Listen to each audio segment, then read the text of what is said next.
Not every XMA who develops power decides to use them publicly.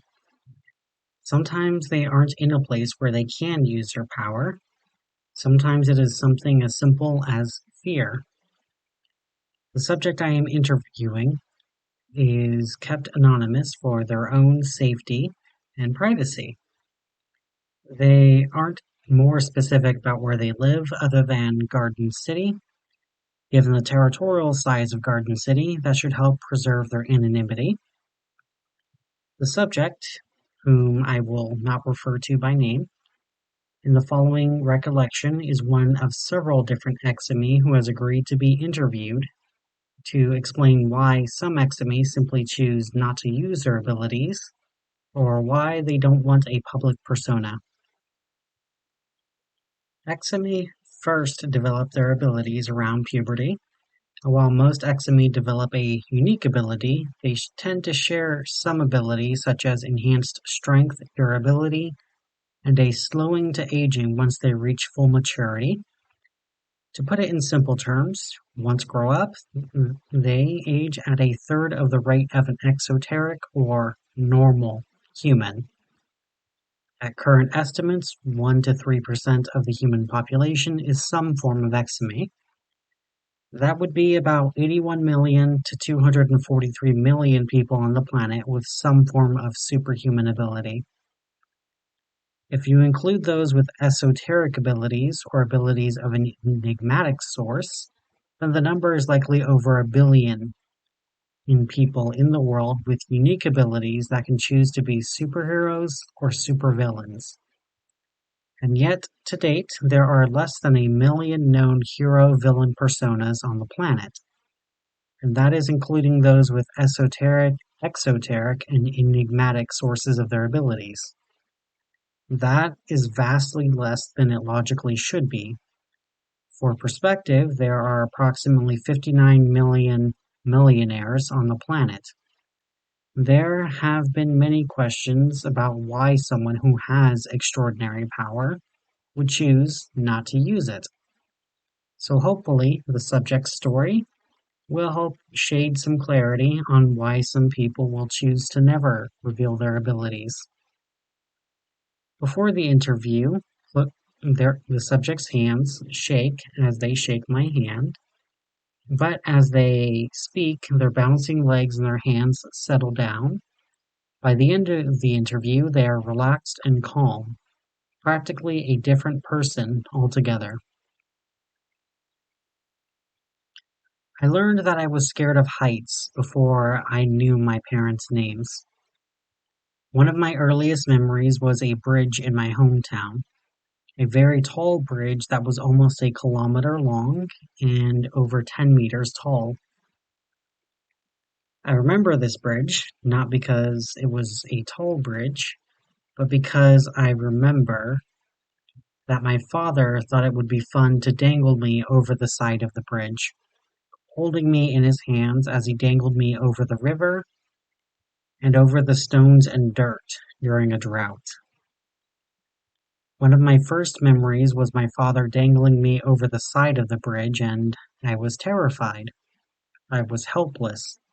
I couldn't get away from it. I couldn't even tell him that I didn't want to be dangled. And yet, there I was, dangling over the side.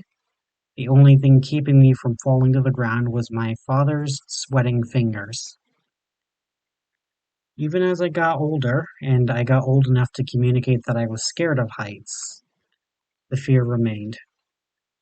Still, I remember that feeling of helplessness, and even with my feet firmly on the ground, the fear wasn't far behind. Even being on top of the play structure made me feel scared. Even though heights scared me, I was fascinated with the sky. I loved feeling the breeze as I ran, and there was a hill not far from where we lived that was perfect for both watching the clouds and the stars above. I could even roll down the hill. That wasn't scary for me, even though the hill was a few meters tall, but I felt safe because I wasn't too far from the ground, and I could control how high I went up the hill. It was one day, though, when I was playing with the hill, that I found something fascinating. One time I rolled down the hill, and instead of coming to a rest at the bottom of the hill, I found myself still rolling when I found out that I was still spinning, and I found myself a few centimeters above the ground. When I gasped, I fell back to the ground, thankfully unhurt, but now curious. I wanted to explore this unique ability. At first I thought it was the hill, because when I rolled down the hill at one point, where I bounced into the air for a moment, suddenly I found myself floating in the air until I wanted to be back on the ground. The first time I floated at home was after I was done showering, and I stepped over the tub, and I found myself floating over the floor. That was when I realized that the flight came from me, and not from the hill. It's hard to explain how it felt to float. Closest feeling I could get to explaining floating was it was like I was being held by the air. Not like being held by my father over the bridge, but like I was held and I would not be let down. It was something that was an almost spiritual experience, and I would spend a lot of time practicing floating. It was surprisingly easy to get away with. You move your legs like you are walking, even if you're floating a few centimeters above the ground. It was like rollerblading, but even cooler. If anyone saw me floating with my legs moving, they just assumed they saw it wrong. As I practiced floating, and then when I was alone, I could try a few more different ways of testing my ability. I learned how to orient myself so I could float parallel or even perpendicular to the ground. Even though I always knew which way was the ground, I never grew disoriented, nor nauseous, nor dizzy. Even when I read books, did my homework, or slept, I wouldn't fall. I would have to will myself to fall, and even then, it was like I was a feather, letting gravity gradually grab me again. Anything I touched, no matter how heavy, would float with me as well, so it came in handy with heavy boxes, and it was just the tip of my newfound power. I learned that I could float over water. I also learned I could go higher, a lot higher. At the hill, I could go a few meters over the ground. Even as I lifted up in the air, still held me close. My heart pounded harder and harder higher I got. When I was just 3 meters off the ground, I couldn't push myself any higher. I could feel the wind, and I dreamt of drifting among the clouds and gently brushing my hand through the vapor. And every dream of the sky was also tempered by nightmares of the ground. Every dream of flight always ended the same way, by falling. So even with my power, I didn't want to share it with anyone because I knew if they knew, they would push me higher and push me into terror. Just like how my parents knew I was scared of the heights, so they would have me ride all of the roller coasters and the spinning wheels twice, try and get me over my fears. Or how my friends pushed me through a haunted house to try and get me to stop being scared of blood and screams. So I knew if they knew I could fly, they would push me to keep flying higher and higher, even I was even as I was terrified, and I would never give them any more ammunition than they already had. I was also scared of getting more chores, which I know seems like an odd fear until you realize that when my parents learned that I was good at doing dishes and laundry, it switched from being a chore I would do occasionally to something I would have to do all of the time. Being good at something meant it became an obligation. The idea of splitting a chore fairly only fits if you weren't the best at the chore. I still remember one day where I did all of the steps of laundry except removing it from the dryer, but I wanted to go play Mido with my friends. So I asked my sisters to just take the laundry out while I was out, and I would sort it when I got home. When I got home, my clothes were still in the dryer, burns from being in so long, and when I asked why they left my clothes in there so long, or at least didn't stop the dryer, they stated that the laundry was my chore and I should have known better. So, if they were willing to do this just over laundry and dishes, what would they do if they learned I could lift heavy objects with ease or I could fly up with ease? Would I be reshingling the roof, lifting the car, and reorganizing all of the books on the top shelf, even though heights frightened me? It was better to keep it a secret, so I would only float and fly small distances when I was by myself, so I would only get more distant from everyone else. It was like everyone else was reading from a book I never had, and they kept referring to it as they grew up. They were obsessed with the newest subject at school, the newest dynamic, trend, or other thing I didn't care about, and I couldn't understand. Friends of mine became enemies, and I went from sitting with others to sitting alone. My siblings went from talking with me every day and sharing about their day to pretending I didn't exist. I told myself that I didn't care, that I wasn't bothered, that I preferred to be alone anyway. And sometimes I could even convince myself. However, if I was being honest with myself, I would have to admit that I was lonely, but I was scared of being around people. I still remember that day everyone found out that I could fly. There was a field trip to the construction site of a new stadium in Garden City's Kings District, a new stadium that was supposed to bring economic prosperity and growth. Our school was one of several different schools that drew up plans for the stadium, so we were allowed to visit. We saw a lot. Teams of workers, massive machines, power tools, flying sparks, and even the smell of petrichor near the concrete. Part that I noticed was the parts that were ignored by pretty much the rest of the group after looking for a few seconds. I saw construction workers in bright yellow and orange vests carrying steel I-beams by themselves.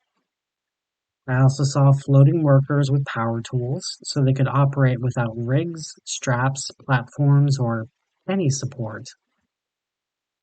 Others saw it for a few moments before moving on, fascinated by something that they could do, but mystified by something they could never do. I couldn't help myself but stare at the workers who were floating in the air. They could do what I do, and they were free of fear. I couldn't help but wonder if they also felt free when they flew. One of the workers waved at me as we climbed up a long ramp that would reach the roof of the arena. At least that was what I was told. I never got to see the roof of the arena. As we got higher up, I traveled slower and slower as I gripped the railing, and my classmates kept trying to push me further. Even as I slowed down, when we were about 20 meters above the ground, we were at a turn that didn't have a railing, and I paused, not wanting to move forward. When I paused, my classmates behind me were so impatient they only shoved me, trying to get me to go further. I don't know if they had actual malicious intent or if they were just impatient and not caring. I only know that after that first shove, suddenly the bored and impatient children behind me started to shove me to push by as I was pushed towards the opening in the railing. As I tried to brace against the crowd, only to be pushed further and further until finally I was shoved face first through the hole in the railing as I plunged forward. I remember the way everyone below looked terrified as I fell forward. I remember thinking that the fall looked like it was going to hurt. I felt the breeze push past my ears and hair as I fell forward, and I noticed that the helmet on my head fell forward and fell to the ground as it shattered into pieces down on the concrete. Time felt like it slowed down, and I thought it was taking forever to fall, with my heart pounding in my chest, when I heard gasps behind me and I realized that the air was holding me. I was terrified of falling. It was so high above the ground. It was like all of those times my father held me over the bridge, where I felt powerless and felt like I was going to fall at any moment. Except now, I was not powerless and I wasn't going to fall. I was never going to fall. It was quite liberating to look at my greatest fear, the fear of falling, and to know in that moment deep in my heart that I was never going to fall. There was only the freedom of the sky. I turned to face my class, who were all staring at me with awe when they saw that I was floating there. I could rejoin them, but I could no longer pretend to be one of them. I was now an exemy in their eyes, so I would go from the bully kid to the kid everyone wanted to be friends with. It was like having a popular toy, only so much worse because it was me. I saw my teacher's face. He was grim in his expression, not in awe, and that was what convinced me that it was time to leave. I turned from them as I continued to rise into the sky, higher and higher, higher than I ever dreamed. When I looked down below, I could see the curvature of the earth. I could see the grids of the Garden City, and I could see the rough cuts of the counties. By now, my parents were probably told by my teacher that I just flew away. If I went back home, I would either have my ability exploited, I would be arrested by the Vigiles Urbani, or I would be sent to Agamemnon's Academy for accelerated apprenticeship. And as much fun as flying was, I couldn't dream of using it to work on stadiums or being a spy for the Vigiles Urbani. It was my life to live, and if I was going to keep flying, I couldn't let myself be caught. So I flew to the northern forest. I lived in a small town not far from the border. The only thing they knew about me was that I ran away from the Empire of the Seven Cities, and they would tell me, "Welcome to freedom." The town was actually called Freedom. So I grew up in the northern forest, occasionally hearing news from the Seven Cities, and I never heard news from my family. Even if I looked for news, as far as I could tell, my records just disappeared from Garden City completely. Still, for the first time of my life, I felt free of both fear and from the past. The future was what I made it, and I could enjoy the quiet life. When I graduated from secondary school, I joined the Vanguard, where I could help people. Officially, the Vanguard doesn't employ exemy. Too many politics involved, since most countries prefer to keep exemy either cracked or under a tight leash. However, my team knew how to keep their mouths shut when they did see me flying. All official paperwork was signed with a normal resolution, and I could both enjoy a quiet life, but I could also taste the sky and the wind. So to answer your question about why some exemi choose to remain quiet rather than maintain a public persona, Some of us fear falling so much that we never take that one last step to fly. I was literally pushed, but I know deep in my heart if I never flew in front of everyone, I would have stayed in Garden City, never flying more than a meter off the ground, never meeting anyone in the eye, only growing more and more withdrawn, growing up and eventually doing something like tax prep or cleaning trash under the freeway. Here I am, freer in the northern forest than I could ever be in the seven cities, and even though I still have to protect my identity, I hope that the world grows more just and fair. And remember, dearest friend, there are a lot more people out there who use their abilities in secret, either to help themselves or to help others. But there are a lot of people out there who just refuse to make themselves public. Not every hero out there is a public persona, and not every villain wears a mask. Sometimes they're scared to reveal who they are, sometimes they are protecting those around them, and sometimes they are simply hiding who they are from themselves. I am not hiding from myself anymore. I remember that moment where I was forced to face what I feared, and instead of falling, I flew. Not everyone is so lucky. I know some who are fated to fly fall instead. Sometimes they're weighed down, sometimes they are pushed down, and sometimes they chose to fall instead of flying. It's also why I agreed to share my story with you, journalist. I have seen what our world is becoming, and there's many young children who need to know that it's okay to fly before the only choice becomes to fall. I would rather see 1,000 villains fly than watch one more hero fall.